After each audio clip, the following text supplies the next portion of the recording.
আচ্ছা বলো তো বস, বেশিরভাগ মানুষের জেলে যাওয়ার কারণ কি? Uncontrolled emotion. আবার বেশিরভাগ মানুষ কেন ডিপ্রেস হইলেই হ্যান্ডেল মারা দেয়? Same reason, uncontrolled emotion. যেই মানুষ তার ইমোশন কন্ট্রোল করতে পারবে না, সে জীবনে কিচ্ছু করতে পারবে না। আজকের ক্লাসে আমি তোমাকে বলবো যে কিভাবে তুমি তোমার ইমোশনগুলো কন্ট্রোল করবে, কিভাবে রাগের সময় তুমি নিজেকে সামলে নিবে। আজকের ক্লাসটা অনেক ইম্পর্টেন্ট বস, আর এই ক্লাসে তোমার জন্য সেরা একটা গিফট আছে। ভিডিওটা পুরাটা দেখো। প্রথমে তুমি আমাকে বলো যে তোমার লাইফের সব থেকে বড় সমস্যাটা কি, বা তোমার সব থেকে বড় শত্রুকে, যার কারণে তুমি জীবনে কিছু করতে পারতেছো না। অনেকের কাছে জীবনের সব থেকে বড় সমস্যাটার নাম হচ্ছে পর্ন এডিকশন। যেই মানুষগুলো পর্ন এডিক্টেড, তারা একটা লুপের মধ্যে ঢুকে গেছে। এই লুপ থেকে তারা বের হইতে পারতেছে না।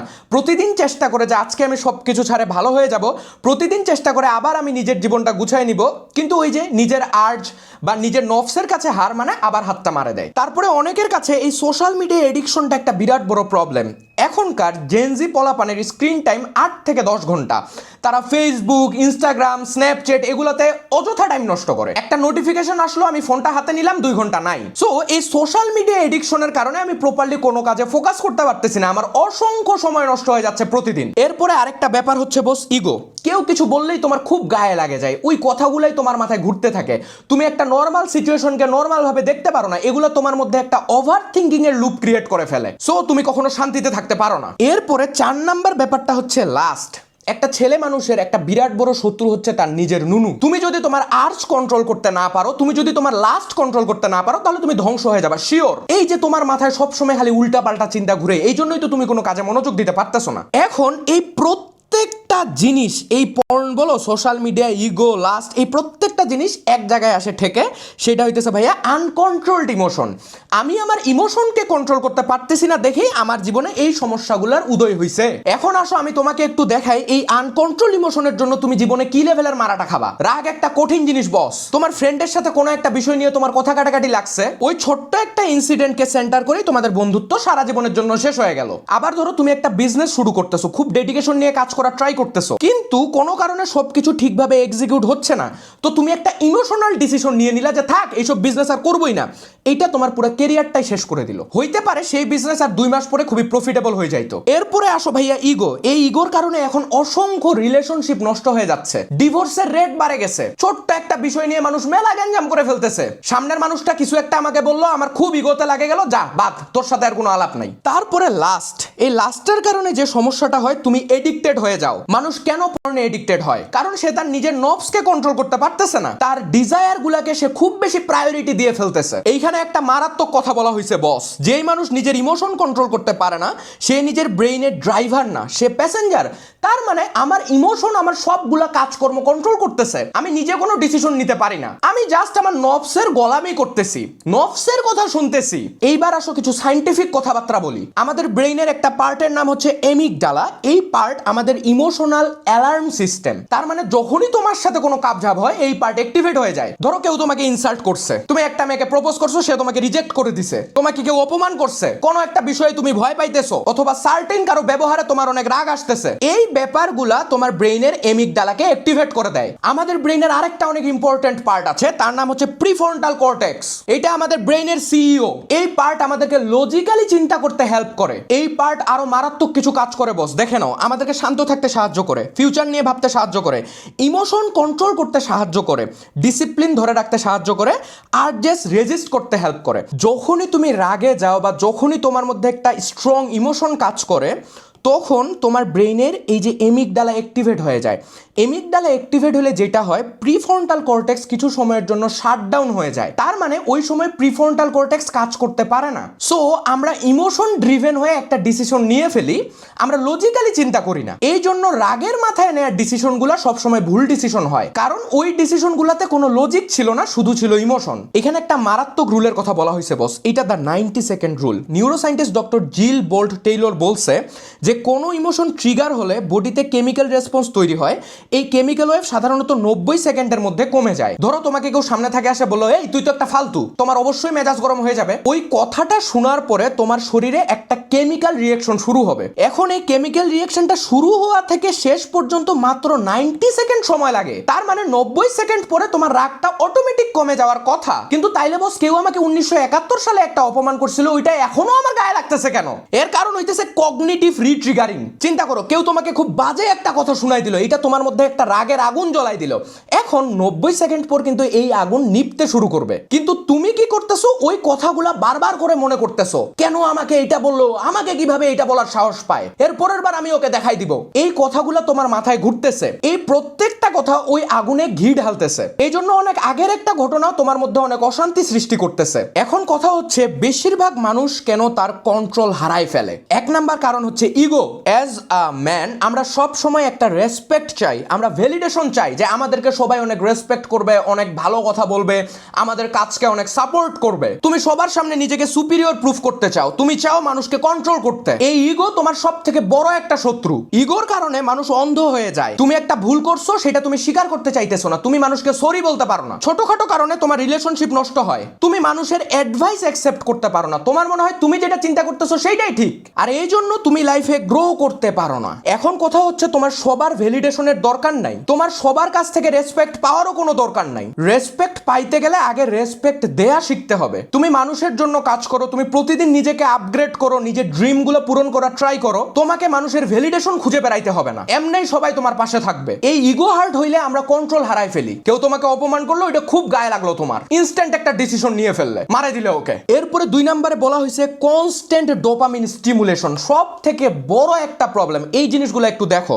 Reel, short, porn, notification, gaming, random scrolling, cheap entertainment, এই প্রত্যেকটা জিনিস তোমার সারাদিনের 24 ঘন্টা কন্ট্রোল করে। 24 ঘন্টার মধ্যে একটা ঘন্টাও তোমার নিজের কন্ট্রোলে নাই। আমরা কি করি, একটু বোর লাগলেই আমরা ফোনটা হাতে নিয়ে নেই, একটু স্ট্রেস ফিল করতেছি, আমি পর্ন দেখে হ্যান্ডেল মারে দিলাম, আমার একটু খারাপ লাগতেছে, একটু স্যাড, আমি ফোন হাতে নিয়ে স্ক্রল করা শুরু করে দিছি। কেউ আমাকে নর্মাল একটা অ্যাডভাইস দিল, নর্মাল একটা কথা বললো, ওইটাও আমার ভালো লাগতেছে না, আমি ওকে অনেক রাগ দেখাই দিলাম। তোমরা অনেকে আমাদের 30 ডে কামব্যাক প্রোগ্রাম নিয়ে জানতে চাচ্ছিলা, তার আগে তুমি আমাদের একজন কমিউনিটি মেম্বারের রিভিউটা দেখো। সে বলতেছে, বস আমি লেভেল 3 সিভিয়ারলি এডিক্টেডের চাইতেও বেশি ছিলাম, দিনে এতবার মাস্টারবেট করাটা আমার কাছে স্বাভাবিক ছিল।